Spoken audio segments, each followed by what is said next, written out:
Olá, queridos.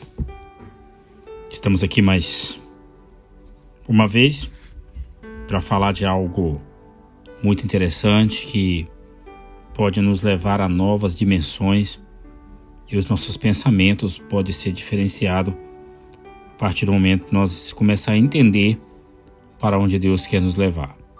Então, por isso é bom darmos ouvidos a tudo que Ele tem a falar para nós. E eu quero falar hoje sobre fontes de Deus. Então, muitas pessoas procuram muitas outras fontes. E no Evangelho de Lucas, capítulo 2, verso 40, vai dizer assim: o menino foi crescendo, ficando forte e cheio de sabedoria, a graça de Deus estava com ele. No livro de Lucas faz o resumo da vida de Jesus desde os 40 dias da festa da apresentação aos 12 anos de idade. Jesus ia crescendo e se fortificava, cheio de sabedoria. Para Lucas, uma pessoa é verdadeiramente de Deus quando está cheia do Espírito Santo. Assim foram José, Jesus, João, Paulo, Pedro, o apóstolo Estevão, e muitos outros que a Bíblia refere a nome. Lucas repete pelo menos 18 vezes que alguém estava cheio de Deus. O menino ia crescendo fisicamente, cheio de sabedoria, e a graça de Deus repousava sobre ele. Lucas, no versículo 52, faz um resumo do que Jesus fez dos 12 aos 30 anos. Então, se você ler, você vai entender isso lá. Dos 12 aos 30 anos, o verso 52 vai falar tudo isso. Quando ele começava o seu ministério, Jesus ia crescendo em sabedoria, tamanho e graças diante de Deus e dos homens. Está lá em Lucas 2,52. É espetacular como Lucas, no Evangelho de Lucas, em sua categoria de médico, utiliza essas duas etapas para mostrar que o crescimento é gradativo. Da mesma forma que crescemos fisicamente, precisamos crescer afetiva, emocional e espiritualmente também. Jesus crescia cheio de sabedoria, o que a Bíblia sempre fala, e sabedoria aqui é muito mais do que conhecimento, pois não vem de saber, vem de sabor, porque às vezes a pessoa sabe muito, mas não é sábio. Então aqui vem, vem de sabor.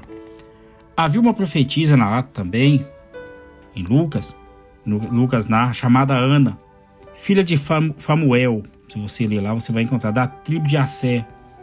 Era da idade avançada, depois de ter vivido 7 anos com seu marido, desde a sua virgindade. Ficara viúva, agora com 84 anos, não se apartava do templo, servindo a Deus noite e dia, em jejum e orações. Lucas nos diz que essa mulher se manteve firme em Deus, mesmo sofrendo a sua dor. Ela entendeu que, tendo a graça de ter se casado, mesmo sem filhos, e tendo perdido o seu marido, ela deveria consagrar a sua vida a Deus. Lucas coloca esse contexto para nos dizer que a graça de Deus em nossa vida tem que encontrar espaço para crescer ao longo de toda a nossa vida. Assim, a você que chegou aos 60 anos, 70, 80, e acha que não tem jeito, mais jeito, ou a você que não pode estudar, que não tem um diploma universitário e pensa que isso não será possível realizar. Digo, pode até que ser fisicamente você acadêmico, você não vá além, mas espiritualmente você e eu é chamado a crescer mais e mais. A vida espiritual exige crescimento sempre. No Evangelho de João, ele nos convida a fazer uma experiência do senhorio de Jesus em nossa vida, em nossa história.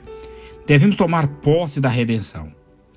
Em Cristo nós temos a redenção e a remissão. Redentor é aquele que nos liberta de todas as amarras. Jesus não realizou somente a redenção, ele realizou também a remissão, apagou os nossos pecados, carregou sobre si as nossas enfermidades. A primeira coisa que João nos ensina é o grande caminho da libertação. Precisamos tomar posse dessa graça, pois não somos vendidos ao demônio, mas não somos fracassados. Por isso João vai dizer: jovens, eu vos escrevo porque sois fortes. E o que não consiste a nossa força? Na palavra de Deus. O mundo moderno quer nos enfraquecer.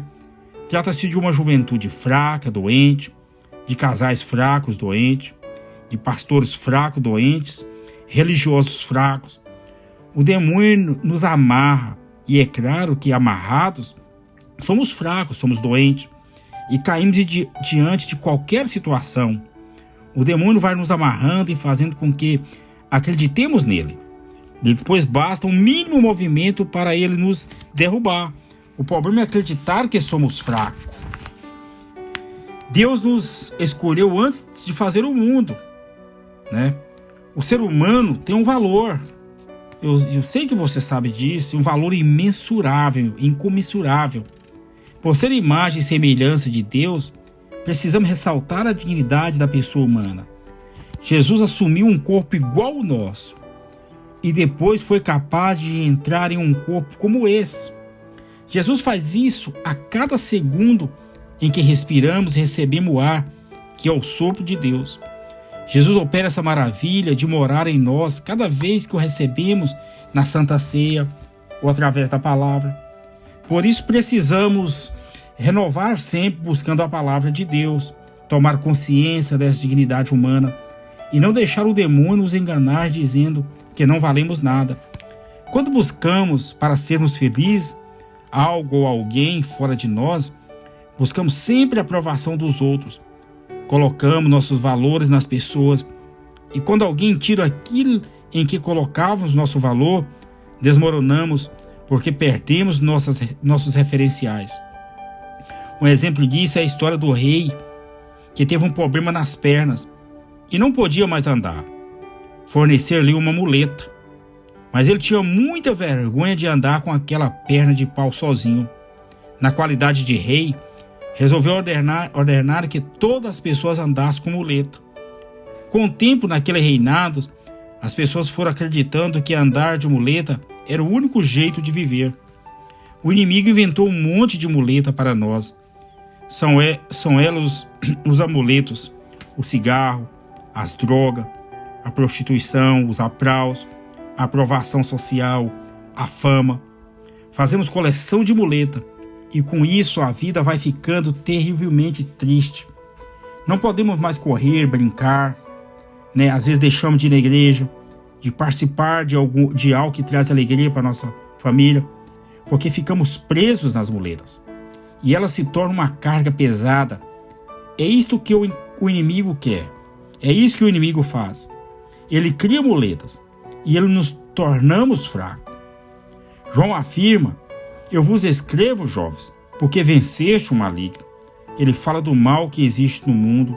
Falou do maligno, né, ou do demônio, né? Mas vamos usar a palavra maligno aqui para você entender melhor o que eu quero falar. O maligno com M maiúsculo.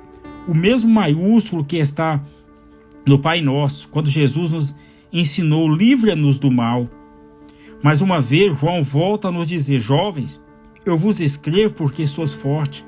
A palavra de Deus permanece em vós e venceste o maligno. Ele não diz vencerão, mas usa a certeza. Por isso o que precisamos primeiro é tomar posse. Jesus Cristo morreu por nós. Ele já nos deu a salvação. Jesus Cristo nos deu a redenção, o perdão de nossos pecados. Nossos pecados não foram perdoados porque fizemos esforço ou jejum, né? ou oração, oramos muito. Eles foram perdoados pelo nome de Jesus Cristo, o único pelo qual podemos ser salvos. Tomar posse disso significa fazer uma experiência em Jesus Cristo ao longo de nossa história e de nossa vida. Não interessa em que etapa da vida estamos, os nossos pecados são os que mais amamos na vida.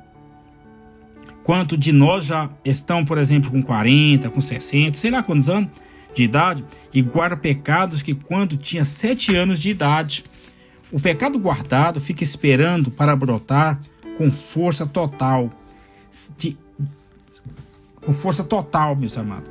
Semente de determinados tipos de árvores chega a ficar, segundo os pesquisadores da época lá do Egito, que eu li um livro, falava isso, até 5.000 anos num túmulo ou em algum lugar e nas pirâmides, jogadas na terra. Essas sementes germinaram. Muitas sementes necessitam de um choque térmico para germinar, pois se encontram em estado de dormência. O pecado faz isso. Se deixamos o pecado guardado no nosso coração, ele cria uma casca tão grande que chega a tomar conta do próprio coração. E isso vai enrijecendo, endurecendo o nosso coração e vai nos trazendo danos. Então, que nós possamos crescer em Jesus, que nós possamos ter a graça, que nós possamos ser a fonte que jorra, que nós possamos ser a fonte de Deus para transformar a vida e que o nosso pecado venha a ser transformado dia após dia, assim como a vida dos apóstolos foram transformados, daquelas mulheres que serviam a Jesus.